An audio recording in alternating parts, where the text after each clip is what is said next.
It's 3 a.m. and you're awake again. Nothing woke you. You have to be up in 4 hours and all you want is to sleep, but your mind has other plans. It's found something it would rather do. Replay a mistake, maybe today's, maybe one from 9 years ago that no one else remembers. Over and over. Why does it do this? Before I explain why, let's take a look at us. Humans. A quirky look at the most fascinating creatures on Earth. You know this room. You've been in it before. The ceiling you can't quite see. The clock you've decided to stop looking at. The breathing of someone beside you who, somehow, is asleep. And the mind, busy, urgent, certain, turning the same small thing over and over and over. A thing you said, a thing you didn't. A face that didn't quite react the way you wanted it to. By daylight, it's nothing. At 3 a.m., it's the only thing in the world. The human lies there, braced, sweating slightly, ready for a danger that is nowhere in the room. It has no idea why. And here's the part that should keep you watching. The answer is also why the very same thought that feels unsurvivable at 3 a.m. is almost funny by 9 a.m. Same thought. Same brain. Nothing happened in between except the sun. By the end of this, you'll know what changed. This is the human. And to find out why a mind would do this to its owner, on purpose, reliably, in the small hours, we have to leave the dark bedroom behind. And walk back, a long way back, to a time when lying awake, alert, in the dark, was the smartest thing a body could possibly do. Here is what makes it such a puzzle. You are exhausted. Every part of you wants sleep.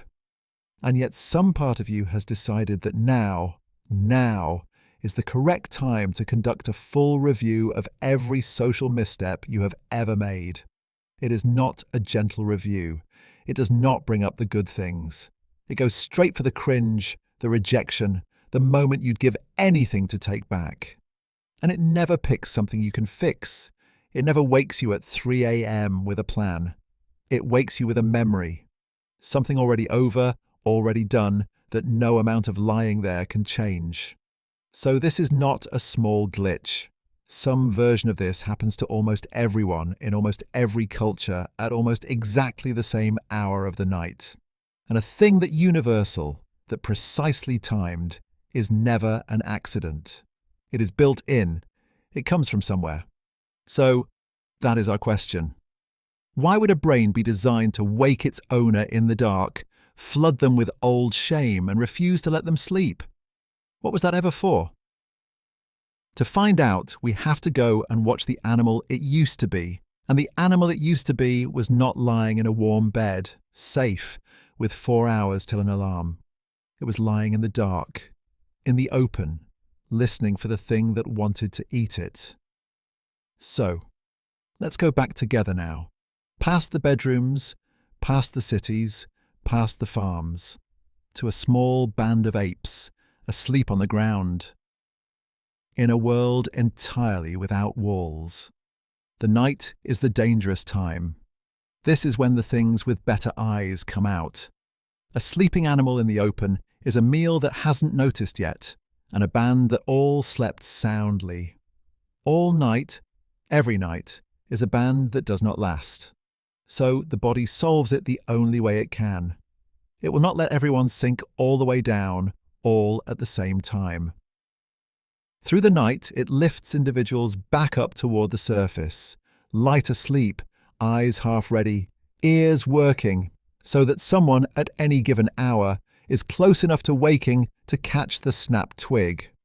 And the deepest dark, the dead middle of the night, is when it lifts you the highest. There is a real, measurable rhythm under this. In the small hours, the body begins to prepare for morning long before morning arrives. It releases a stress hormone, cortisol, in a slow climb toward dawn. Your temperature bottoms out. Your sleep thins. You are being quietly tuned by ancient clockwork toward alertness. This is the night watch. And for the animal on the ground, it is a gift. It is the thing that lets it open its eyes a half second before the end. But here is the thing about waking an animal into the dark, primed and alert, with its alarm chemistry already rising. You can't wake it gently, you wake it ready for a threat. The whole point is that it surfaces braced, heart up, senses up, scanning. And on the savannah there was always something to scan for. The alertness had a job. It pointed outward at the dark, at the real teeth in it. So the ape kept its night watch. But somewhere along the way, the animal doing the watching had become a very particular kind of creature, one whose greatest danger was no longer in the dark outside. It was in the group. Because there is a second thing that changed. And the animal had no idea it was happening. This ape did not survive alone. It survived because the band kept it, fed it when it was sick, shared with it, stood near it when things went wrong. To be inside the group was to be alive, and to be pushed out of the group, shamed, distrusted, unwanted, was very simply to die. There were no lone humans on that landscape. There were only members and the dead.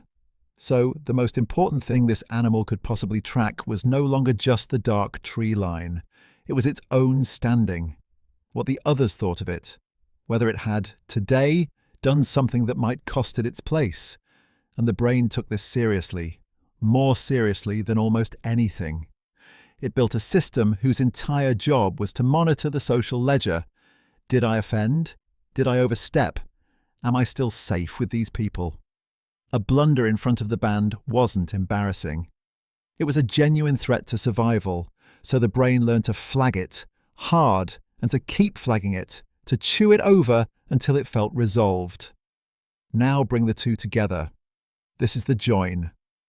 You have a brain that wakes you in the dark, alert and braced, scanning for the most serious threat it knows. And you have a brain for which the most serious threat it knows is a damaged place in the group. So at 3 a.m, the night watch comes online, exactly as designed, and asks its ancient question, where is the danger? And the social mind, the part that never really sleeps, hands up the only threat it can find. Not a predator. There is no predator. Just the unfinished business of being a social animal. The thing you said, the face that didn't react, the place in the band you might have damaged. The alarm is working perfectly. There is simply nothing left in the dark to point it at, so it points it at you. The animal, of course, knows none of this. It feels only that something is terribly wrong right now, and that it cannot stop thinking about it, and could never tell you why. It could not say why, but its body could. Now walk back to today, to the dark ceiling, and the clock you're not looking at, and the breathing beside you. To you. That feeling, the certainty that this is urgent, that it matters more than sleep, that you have to deal with it now. That isn't madness.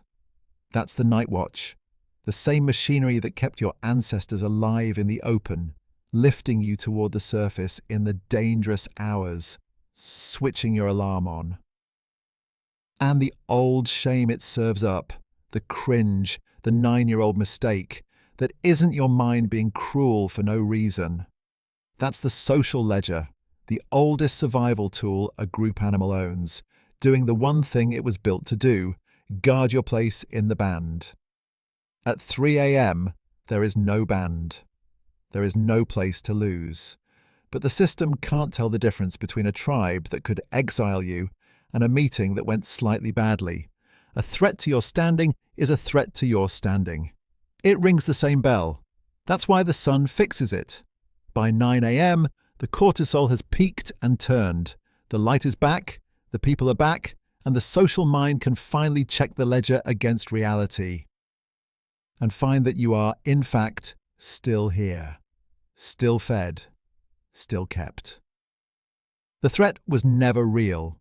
It only ever felt real because of the hour you were asked to judge it in. You weren't broken at 3 a.m. You were being guarded by a watchman 2 million years old who has never once been told the war is over.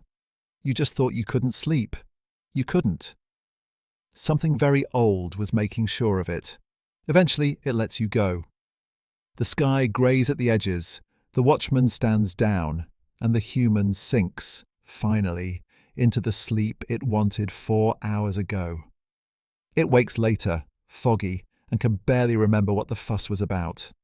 And that is probably for the best. Some alarms are doing their job even when there's nothing there. The human gets to be annoyed at its own brain, and we get to know the brain was only ever trying to keep it alive, and everybody, eventually, gets some sleep. Next time we look at another strange habit of this animal, the way it can stand in a room full of people it has known for years and still feel completely, helplessly alone. If you'd like to keep watching the most fascinating creature on Earth, make sure you subscribe. We post a new specimen every other day. Humans. There's nothing quite like us.